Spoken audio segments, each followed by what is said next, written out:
మాజీ ముఖ్యమంత్రి జగన్మోహన్ రెడ్డి పిన్నెలిని పరామర్శించడానికి వచ్చి ఆయనకు మరిన్ని కేసులో శిక్ష పడేలా సాక్ష్యం చెప్పి వెళ్లాడని దేవాదాయ శాఖ మంత్రి ఆనం రామనారాయణ రెడ్డి అన్నారు.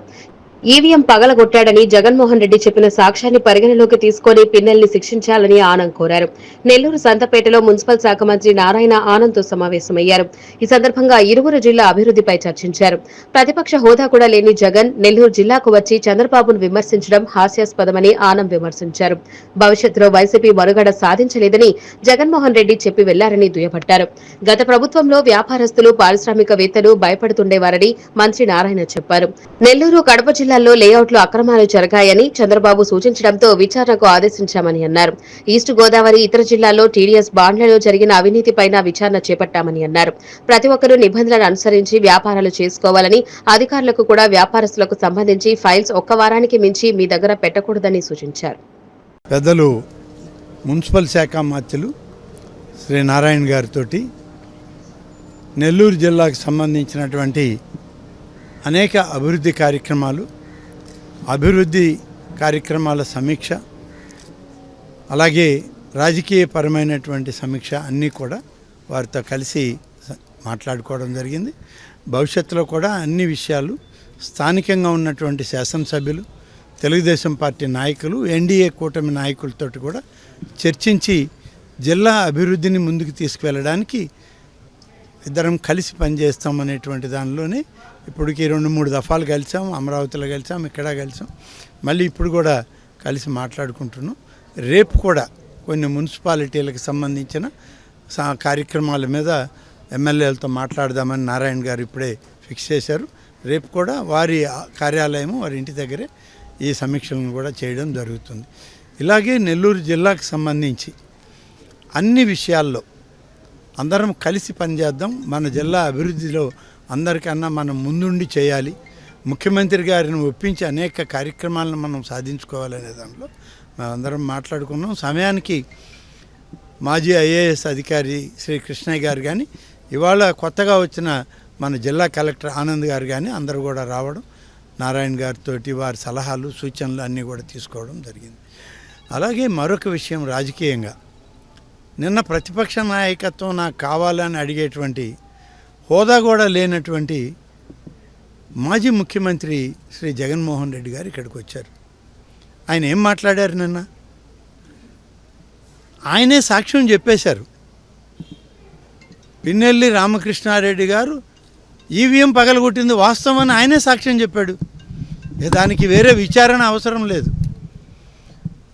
సాక్షాత్తు జగన్మోహన్ రెడ్డే సాక్షి కాబట్టి న్యాయస్థానాలు కూడా ఎటువంటి విచారణ లేకుండా చట్ట ప్రకారం ఆయన మీద చర్య తీసుకోవాల్సిన అవసరం ఉందనేదే ఇవాళ నేను అనుకునేటువంటి కార్యక్రమం. ఇది వ్యక్తిగతంగా నేను మాట్లాడుతూ ఉన్నాను. ఈవీఎం పగలగొట్టింది వాస్తవమేనంటే సాక్ష్యమే కదా. జగన్మోహన్ రెడ్డి గారు ఆయన్ని పరామర్శించడానికి వచ్చాడా, లేకుంటే మరిన్ని కేసుల్లో ఆయన్ని దొరికిపోయే విధంగా ఈయనే సాక్ష్యం చెప్పడానికి వచ్చాడా నాకు అర్థం కావట్లేదు. వాళ్ళ పార్టీ నాయకులు ఎక్కడైనా ఇబ్బందుల్లో ఉన్నప్పుడు పరామర్శించడం అనేది పార్టీ నాయకులకి మామూలుగా అలవాటే అది. కానీ నిన్నటి జగన్మోహన్ రెడ్డి పర్యటన, పిన్నెల్లి రామకృష్ణారెడ్డి నా పార్టీ వాడు తప్పు చేశాడు, ఆయన్ని చట్టపరంగా శిక్షించండి, న్యాయపరంగా కూడా శిక్షించండి సాక్ష్యం చెప్పిపోయాడు. అది ఆయన ఇక్కడికి వచ్చి ఆయన చెప్పినటువంటి మాట. కాబట్టి కనీసం పార్టీ నాయకత్వానికి కూడా విలువలు లేనటువంటి పరిస్థితుల్లో ఇవాళ ఈ రాష్ట్రంలో వైఎస్ఆర్సీపీ పార్టీ ఉంది, ఆ నాయకత్వం ఉంది. కాబట్టి భవిష్యత్తులో వైఎస్ఆర్సీపీ పార్టీ ఈ ఆంధ్రప్రదేశ్లో మనుగడ సాధించలేదనేటువంటిది సుస్పష్టంగా నిన్న ఆయనే చెప్పిపోయాడు. కాబట్టి దీని గురించి పెద్దగా మనం వేరేగా అనుకోవాల్సిన అవసరం లేదు. Thank you. ఈరోజు గౌరవనీయులు మంత్రివర్యులు సీనియర్ నాయకులైనటువంటి రామనారాయణ గారితో కలవటం, ఈ జిల్లాలో ఉన్న అనేక సమస్యల గురించి డిస్కస్ చేసాం. ముఖ్యంగా కొన్ని మున్సిపాలిటీలో డ్రింకింగ్ వాటర్ సమస్య వచ్చిందని నా దృష్టికి తీసుకొచ్చారు. దానికి రేపు ఉదయం 10 గంటలకి ఆ కన్సర్న్ అధికారులు రమ్మన్నాం. వాళ్ళందరితో కూడా కూర్చొని, జిల్లాలో ఉన్న మిగతా ఎమ్మెల్యేలు కూడా కూర్చొని యాక్చువల్గా డిస్కస్ చేసి అటువంటి ఇబ్బంది లేకుండా చేయటం. రెండవది సోమశిల డ్యాము, అక్కడ ఉన్న కొన్ని ప్రాబ్లమ్స్, ఆ గేట్లు కూడా గ్రీస్ కూడా గ్రీజింగ్ చేయలేదు, అటువంటి పరిస్థితుల్లో ఉందని. అదేవిధంగా అక్కడ ఒక టెంపుల్ కూడా యాక్చువల్గా డ్యామేజ్ అయింది. వాటి విషయాలు కూడా రామనారాయణ గారు డిస్కస్ చేశారు. దానికి ఇరిగేషన్ మంత్రి గారితో కూడా ఇవాళ యాక్చువల్గా ఆయన రమ్మని అడిగాము. ఆయన ఈ శనివారం కానీ నెక్స్ట్ శనివారం విజిట్కి వస్తానన్నారు. ఎందుకంటే ఆ కన్సర్న్ మంత్రి, ఆ కన్సర్న్ అధికారులు ఉంటే వెంటనే పనులు అవటానికి ఉంటాయి. అందుకని మేము ఇద్దరం ఆయనకు ఫోన్ చేయటం, ఆయన నెక్స్ట్ సాటర్డే వస్తానన్నారు. ఆయనతో కూర్చొని యాక్చువల్గా అక్కడే డిస్కస్ చేయటం. అలా నెల్లూరులో ఏదైతే ఇరిగేషన్కి సంబంధించిన వాటరు దానికి సంబంధించి ఉండేది దాని గురించి డిస్కస్ చేయడానికి నిర్ణయించాం. అదేవిధంగా ఈరోజు నెల్లూరులో ఒకటే అందరికీ చెప్పేది, గత ప్రభుత్వంలో ప్రతి ఒక్కరూ భయపడుతూ ఉన్నారు. వ్యాపారస్తుడు, చిన్న వ్యాపారస్తుడు వ్యాపారం చేసుకోవాలన్నా, పెద్ద వ్యాపారస్తుడు వ్యాపారం చేసుకోవాలన్నా, ఒక ఇండస్ట్రీస్ వచ్చి ఇక్కడ పెట్టాలన్నా భయపడుతూ ఉండేవాళ్ళు. ఈరోజు అందరూ ఫ్రీ అయ్యారు. నేను నెల్లూరు ప్రజలందరికీ ఒకటే చెప్పేది, వ్యాపారం చేసుకున్నాడు స్వేచ్ఛగా చేసుకోండి, అయితే రూల్స్ అండ్ రెగ్యులేషన్స్ అతికించొద్దు. అదేవిధంగా ముఖ్యమంత్రి గారు ఆదేశించారు, నెల్లూరు, కడప రెండిట్లో లేఅవుట్లలో చాలా అక్రమాలు జరిగినాయి, గత ప్రభుత్వం వాళ్ళు చేశారు, వెంటనే ఎంక్వైరీ కమిటీ వేయమన్నారు. దానికి ఎంక్వైరీ కమిటీ వేసాం. అదేవిధంగా ఈస్ట్ గోదావరి అక్కడ టీడీఎస్ బాండ్లలో చాలా ఇది జరిగినాయి. వాటన్నిటి మీద కూడా ఎంక్వైరీ చేయమంటే కమిటీలు వేసాం. ఆ రిపోర్ట్ వచ్చిన తర్వాత వాటి మీద యాక్షన్ తీసుకోవడం జరుగుతుంది. నేను అందరికీ ఒకటే చెప్పేది, ప్రతి బిల్డర్కి, ఎవరైతే లేఅవుట్లు వేసేవాళ్ళు కావచ్చు, బిల్డింగ్లు కట్టేవాళ్ళు కావచ్చు, మేము ఇంకా రూల్స్ కూడా వీలైనంత లిబరలైజ్ చేయడానికి ప్రయత్నిస్తున్నాం. ఆ కన్సర్న్ బిల్డర్స్ని వాళ్ళని పిలిచి యాక్చువల్గా మాట్లాడతాను. మొన్న విజయవాడలో వాళ్ళని పిలిచి సెక్రటరియట్లో మాట్లాడాను.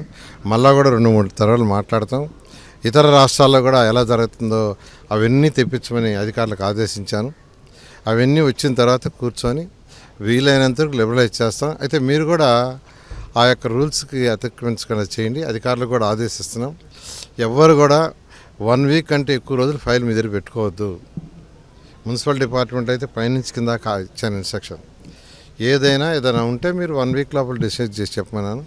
అందువల్ల అందరూ ప్రెషర్ నుంచి బయటకు వచ్చారు. ఫస్ట్ రాష్ట్రంలో ఉన్న ప్రజలందరూ ఒక తెలియని భయం నుంచి బయటకు, ఎందుకంటే నా దగ్గరికి వచ్చిన వాళ్ళందరూ చెప్తున్నారు, సార్ ఒక భయం ఉండింది, ఈరోజు చాలా స్వేచ్ఛ వచ్చింది. అందువల్ల నెల్లూరు జిల్లా, నెల్లూరులో ఉన్న మున్సిపాలిటీ కావచ్చు, పంచాయతీలు కావచ్చు, వాటన్నిటి ఇన్ఫ్రాస్ట్రక్చర్ కూడా చేయడానికి కొంత సమయం పడుతుంది. ఎందుకంటే ఖజానా ఖాళీ, ఖజానాలో 1 పైసా లేదు.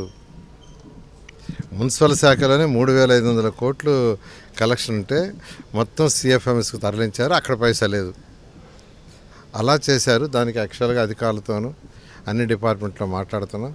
త్వరలో ఆ ప్రాబ్లం కూడా సాల్వ్ చేసి ముందుకు పోవడం జరుగుతుంది. Thank you.